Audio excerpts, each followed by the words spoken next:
Hi, my name is Drew Voigt. I'm a second-year ophthalmology resident here at Northwestern, and I was very fortunate to have just completed a research presentation at the annual AUPO meeting. My research focuses on the retina and a common retinal disease called macular degeneration, which is a very common cause of blindness in the Western world that as we age, we can sometimes lose the center of our vision. It makes activities like driving or reading or recognizing faces really difficult.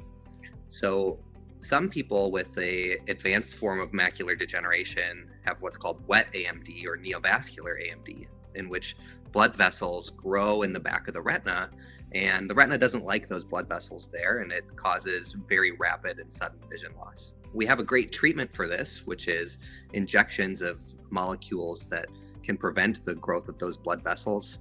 However, a strong subset of these patients that require these injections end up becoming resistant to them, or their effectiveness wears off over the course of years.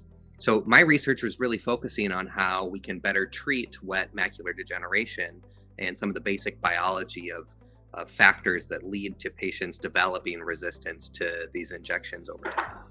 So I work with Dr. Jeremy Levine, who is a retinal surgeon and an MD PhD that has a lab studying macrophages and their role in promoting macular degeneration.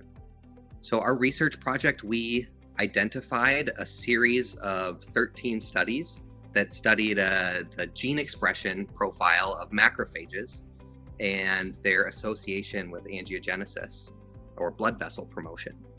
And by combining data from 13 studies, we identified a couple of new molecular features of macrophages that we thought would promote blood vessel growth and macular degeneration.